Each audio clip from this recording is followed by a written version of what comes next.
I know that there's going to be a million excuses. I've heard every single one of them from Jazz.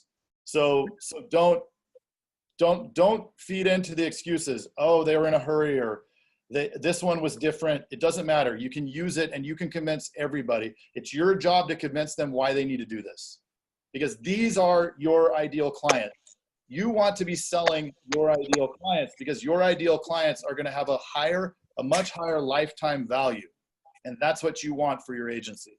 You don't want turn and burn. Turn and burn, if you want turn and burn, then sell your Allstate agency and go get an independent. And you'll make 15%. Or make an ECP. Or do an ECP. Then it's a little bit different.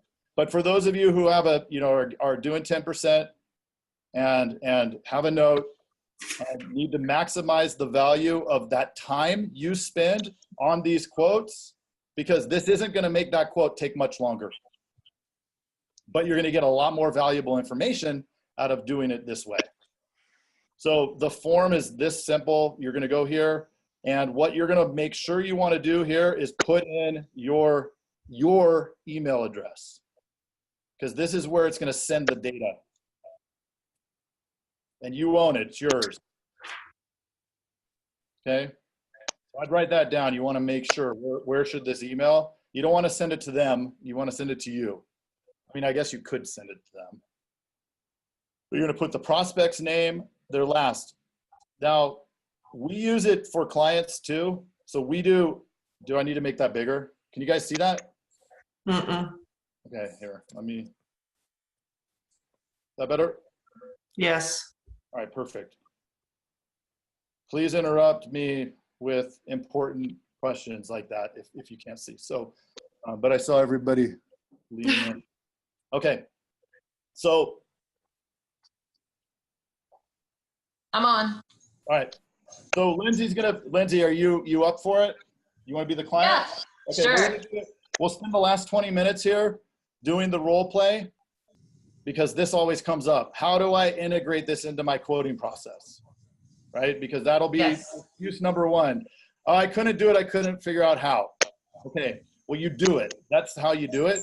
But more importantly, when you do a quote, whether you have Advisor Pro or you have Alliance, make sure, or anybody, there may even be a farmer's agent on here, I don't remember, but so whatever quoting system you use, quote in that system, get their information. This is the point of the sales process where you're establishing rapport. This is where you're BSing with them, where you're connecting, where you're getting them to like you, know you, and trust you. So you gather their data. And when you get to that last page, the coverage page, that's when you stop. Stop. Do not talk about the price. Do not go into any of the limits. Do not go into anything. Now you go here. And I'm going to give you a pivot statement that takes you there.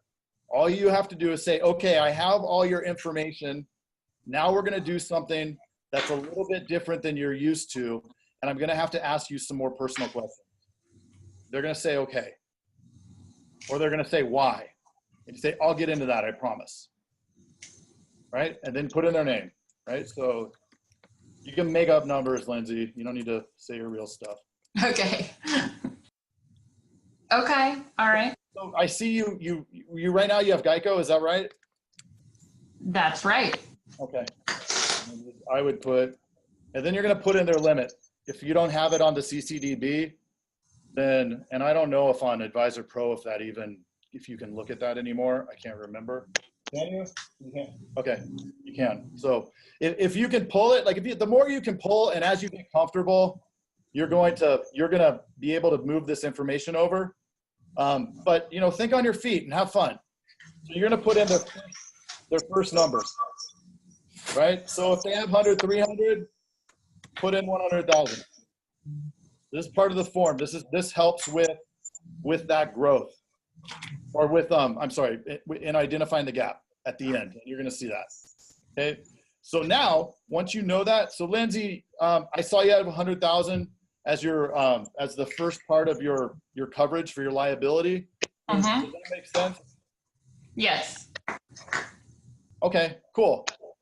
Before I go any further, Lindsay, I want to make sure I have your permission to ask some somewhat personal questions. We're going to go pretty deep here. Are you okay with me asking the right questions so that I can make sure I give you the right coverage? How deep are we going? Well, I'm going to ask, to tell you the truth, I'm going to ask about your assets. So I'm not going to ask, where you got married or your mother's maiden name, but I am going to ask where, what you have so that I can protect it properly. Yeah, Geico doesn't ask me that, so. I know. Isn't that crazy? How much do you pay Geico? $100 a month. Okay. So you pay this company $100 a month and they've given you something to which you're not sure what it is. And they didn't ask you the questions to give you that thing that it is. Does that make sense to you? I don't know if it does. I figured they were doing their job. But did they do their job if they didn't ask you the questions that they needed to in order to offer the amount of coverage to which you need? Yeah, I guess not. Okay. So do I have your permission? Yeah, go ahead. All right, cool. Thank you. I appreciate that. So on a scale of 1 to 10, what would you rate Geico right now? They're fine. They're fine? Yeah. What's that on a 1 to 10? What does that translate to, a 5? I'll get 5. 5. I'll put a 5. Okay. Why? Why do you give them a 5? Well, I have insurance and I assume they're going to cover me when I need them to. Okay, so you give them a 5 because you assume they will cover you. Yeah, they have good service. They send me my bills and I've never had an issue. Okay. So the last time that your Geico agent did a review, did they do that in person or did they do it over the phone?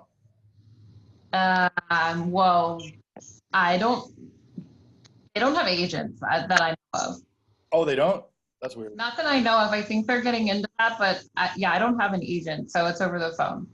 Oh, over the phone? Okay. Yeah. Or never?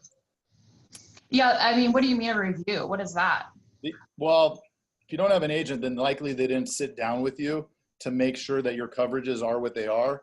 And from what you said before, sounds like maybe not. Okay. Let's just say Yeah. fine for fun, but I'm thinking that they didn't.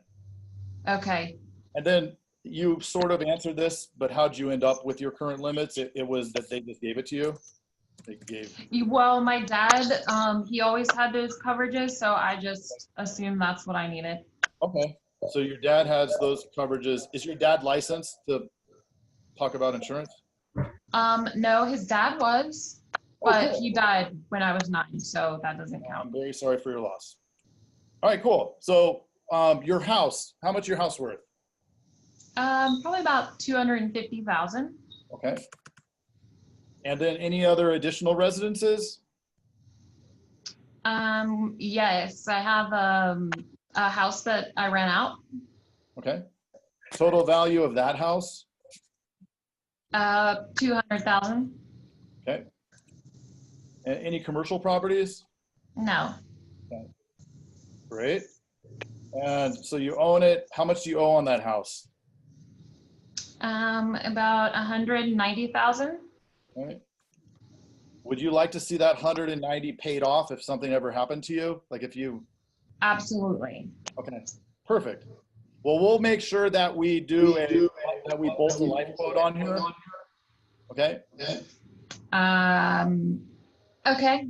Yeah. So just to protect that. Okay. Yep. Good point.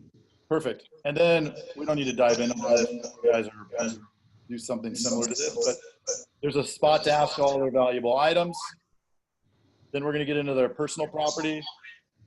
And meanwhile, now what we're doing is psychologically, we're helping them see and really live and feel the things that they have and how we're asking questions protecting those. Does that make sense? Yes. Right? Let's get them in the framework, right? Let's connect the emotion because we know from the license plate story, emotion is very powerful. We want to make this an emotional experience because when it becomes an emotional experience, they make changes. So, all right, and then we dive in here, vehicles, home contents, you know, let's say there's 10,000. You guys have done all this, but you want to also make sure you do it. When we started doing this with my team, I'd hear, oh, well, I did it. And I'd go, okay, where's the form? I didn't get the notification. Oh, well, I didn't do the form, but I did ask the questions. It's like, then you didn't do it, right? You have to do it because you can't show them. You can't tell them the exact gap. And if you can't tell them the gap, they're not going to connect to the gap. I heard somebody say this recently. If you want to throw this in there, if they're giving you any resistance, you say, look, imagine you're backing out of your driveway and you hit the neighbor's dog, or worse, you hit the neighbor's kid. That neighbor is going to come after you, and they're going to come after you for everything that we're asking about here, right? That's what the attorney is going to do. The attorney is going to do this, and they're going to find out. Would you rather the attorney do this or I do this? And we have the right coverage. When you're backing out of that driveway, imagine you take everything you own, everything, and you shove it in your trunk, because that's what you're doing. That liability that you have as you're driving around is all your stuff in your trunk, in your 5,000-pound death machine. So let's be very clear. This is one of the most important questionnaires you have ever done. Home contents. Lindsay, how much stuff? And let's pretend the Jolly Green Giant comes, takes your roof off, shakes your house upside down. That's all your stuff. A lot of stuff. Okay. 150,000. Woo! Any boats, toys, RV? No. Good. You know what BOAT stands for? It's an acronym. Break out another 1,000. That's what it is. Anything else? I don't think so. Boats are for renting, not for owning. Hey, does that include my appliances? Because I have a lot of those. Yeah, you know, with yeah. Okay. I mean, do you think 150 would cover that? We have Yes. both cars over there. I got a nice stove. I like to cook. Okay. You think that it's okay, or should we put a 155? That better? Yeah. How about that? Okay. Now, how about in your checking account? About how much cash do you have on hand? Ooh. Now, why are you asking me this? Good. I'm glad that you said that. Remember, at the beginning, and this is what happens if they object, you instantly click the yes, and it's going to tell you what to say. Hey, remember, Lindsay, you agreed I could ask these questions to provide you the right coverage. This is why I asked for permission. You gave me that permission. And Okay. Yeah, I mean, if not, then we're not going to uncover exactly what we need. Your cash, your savings, potentially your 401ks and your investments have the most liquid. They're the most liquid of your assets, meaning they're the most easily accessed if you were to lose a lawsuit. If you hit somebody and you injured them, right? You're on the hook. So let's protect that stuff. And I don't need an exact number, but just a ballpark. Between my husband and I, in our checking, we probably have about 14,000 right now. Okay. How about in savings? Probably about, let's see, 95,000. Now, I'm going to time out here and just commentary. I've had people in my office sitting across from my desk where they crossed their arms and did, why do you need to know that? You know, like completely standoffish. And then they once they heard the argument, which is 100% legitimate, right? We are doing our job. We need to find out. I mean, were you going to ask something, Travis? I was just going to say, you know, I was a mortgage broker, and I just tell people, look, you just bought a home, you gave it all to your mortgage broker, and he doesn't care if you lose everything, and I'm the only person that will. And I'm the only person that could change that. I can insure you properly, and you don't have to worry about it. Right. And I just quickly, and I will just say, I've had where people are like, oh yeah, you're going to get, I never have had anybody say, I don't want you to, I don't know why you're asking this. Cause I just ask. Just ask. I ask with confidence. How much do you have in savings? How much do you have in checking? I say it really nonchalantly, like, hey, this is stuff I need to know. It's my job. And I don't run into that issue. I mean, literally, I've never had anybody say no, and that's probably doing 10,000 quotes. Jazz, how often do they say no? More often than not, they don't say no. You know, especially if that's you just all say, in hey, our head, guys. Yeah. All of you that are thinking of why you can't do this right now, and I bet it's 80% of the people on this call, why this won't work in your market, why this won't work where you are, why your clients are different. They're not. It's all BS. This is in your mind. I promise you. I mean, Travis has been in Colorado. Travis has been in Florida. I've been in Arizona. I have an office in Tucson. I have an office in Casa Grande. In Casa Grande is a city of 50,000 people and nobody has money, and we still do this. They come and pay cash for their insurance, and we do this. I mean, even if they have no assets, I'm going to show you why they still need to do it. So we'll just bust through here. You guys get the point here. We would continue to ask, but ding, ding, ding. Last year, we found a $750,000 rollover because of this. Like we just said, and how much is it in the investment account? 750,000. We're like, huh, he had 100, 300.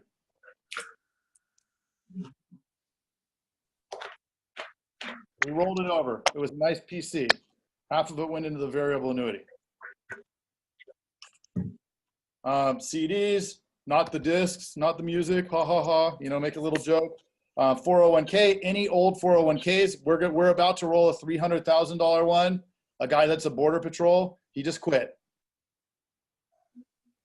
Just left and has it in the 401k. He's like, man, nobody else ever asked me. So we got to ask. This helps you, right? This is why we use a framework. This is why we do the same thing over and over and over and over again, because when we start doing things in sequential order and we start doing them over and over and it becomes a habit, we'll get those results. Life insurance cash value. It's another dig at the life insurance, right? We want to find out, did they believe in life insurance? All right. And where do you work? Hey, Lindsay, how much does your house, what would you say your household income is? 100,000. Okay. So here, I asked this because it's really important to understand, depending on your state, in Arizona, 25% of your income can be subject to lawsuit for 20 years. Garnishment of 25% of your income for 20 years. Let's do the math on somebody that makes 20 grand. That's $100,000. So even if you have somebody who is an 18-year-old college, going to college, and they're working a part-time job, and they're just making a little bit of money, you can show them why they need to not have state minimum. Because an 18-year-old looking at the potential of losing $5 grand a year for the next 20 years, they're bought in. And they thank you. We have a call in the agency vault that's recorded of a guy where this is the exact situation. And he got 100, 300, and it didn't even cost him anything more, right? It's all leverage. Like you're giving the insurance company a little bit of money so that if something happens, they'll pay out a big amount of money.